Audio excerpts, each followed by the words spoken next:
जय महाराष्ट्र मित्रांनो, पुन्हा एकदा एका व्हिडिओमध्ये तुमचं स्वागत आहे।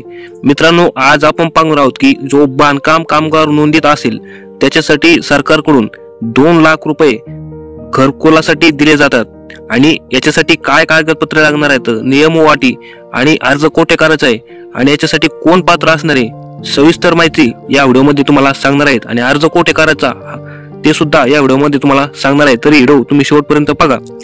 बांधकाम कामगार घरकुल योजना या योजनेअंतर्गत कामगाराकडे कच्चे किंवा पडके घर असल्यास किंवा त्याचे स्वतःची जमीन असल्यास घर बांधण्यासाठी ग्रामीण भागासाठी 1 लाख रुपये व नगर परिषद क्षेत्रासाठी 1.5 लाख रुपये, महानगरपालिका क्षेत्रासाठी 2 लाख रुपये व मुंबई महानगर प्रदेशासाठी 2 लाख रुपये बांधकाम कामगारासाठी अनुदान देण्यात येत असते। याच्यामध्ये आता तुम्हाला ऑनलाईन अर्ज हा करावा लागणार आहे आणि या योजनेचा उद्देश काय आहे तर महाराष्ट्रातील कामगारांना स्वतः परवडणारी घरे उपलब्ध करून देणे हा या मुख्य योजनेचा हेतू आहे। त्याच्यानंतर बांधकाम कामगार घरकुल योजना अंतर्गत अर्ज करण्यासाठी आवश्यक पात्रता कोणती असावी लागणार आहे ते पाहूयात। अर्जदार कामगाराचे वय 18 ते 60 वर्ष दरम्यान असणे आवश्यक आहे। कामगाराचे महाराष्ट्रातील वास्तव्य 15 वर्ष असणे गरजेचे आहे। नंतर अर्जदाराने मागील 12 महिन्यामध्ये 90 दिवसापेक्षा जास्त दिवस बांधकाम कामगार म्हणून काम केलेले असणे आवश्यक असणार आहे। त्याच्यानंतर तो नोंदित कामगार असावा व नोंदणी ही त्याची चालू असणे गरजेचे असणार आहे। आता पाहूयात बांधकाम कामगार यांच्यासाठी कागदपत्र कोणची लागणार आहेत, घरकुल योजनेसाठी कागदपत्र कोणची लागणार आहेत। त्याच्यामध्ये तुम्हाला आधार कार्ड लागणार आहे, नंतर पॅन कार्ड लागणार आहे, नंतर रहिवासी दाखला लागणार आहे ग्रामपंचायतीमधला, त्याच्यानंतर 90 दिवस काम केलेले प्रमाणपत्र तुम्हाला लागणार आहे, कायमचा पत्ता म्हणजेच आधार कार्ड तुम्हाला असणे आवश्यक असणार आहे। नंतर ईमेल आयडी असेल तर मोबाईल नंबर कंपल्सरी आहे, मोबाईल नंबर लागणार आहे OTP साठी। नंतर काम करत असलेला बांधकामकाराचा पत्ता, जिथे तुम्ही काम करता तिथला पत्ता आणि नोंदणी अर्ज हे तुम्हाला द्यावा लागणार आहे। तो अर्ज आपल्या डिस्क्रिप्शन बॉक्स मध्ये तुम्हाला देण्यात आलेला आहे, तो अर्ज तुम्हाला डाउनलोड करून घ्यायचा आहे।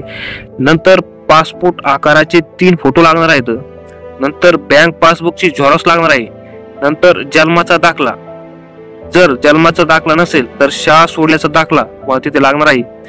नंतर नियुक्त्याचे मागील वर्षभरात 90 दिवस किंवा 90 दिवसापेक्षा जास्त काम केलेल्याचा दाखला तुम्हाला इंजिनियर किंवा ठेकेदाराचा तिथे घ्यावा लागणार आहे। नंतर महानगरपालिकेकडून बांधकाम कामगार असल्याचे प्रमाणपत्र, जर महानगरपालिकेच्या क्षेत्रामध्ये मोडत असाल तर महानगरपालिकेचा तुम्हाला तिथे दाखला घ्यावा लागणार आहे। नंतर ग्रामपंचायतकडून ग्रामसेवकाकडून बांधकाम कामगार असल्याचे घोषणा तुम्हाला तिथे प्रमाणपत्र घ्यावं लागणार आहे आणि एक घोषणापत्र तुम्हाला द्यावा लागणार आहे।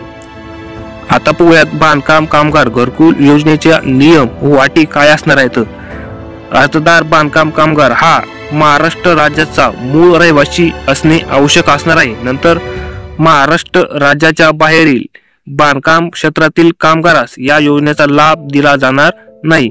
नंतर मंडळाकडे नोंदणी जीवित असलेले पात्र बांधकाम कामगारास या योजनेचा लाभ देण्यात येणार आहे। नंतर बांधकाम कामगार राज्य आणि केंद्र शासनाद्वारे सुरू एखाद्या इतर योजनेचा लाभ घेत असता कामा नये। जर प्रधानमंत्री आवास योजना किंवा शबरी घरकुल आवास योजना या ज्या बाकीच्या योजना आहेत त्याच्यामध्ये तुम्ही भाग घेतलेला नसला पाहिजे। जर तुम्ही भाग घेतला असेल तर या योजनेचा तुम्हाला लाभ घेता येणार नाही।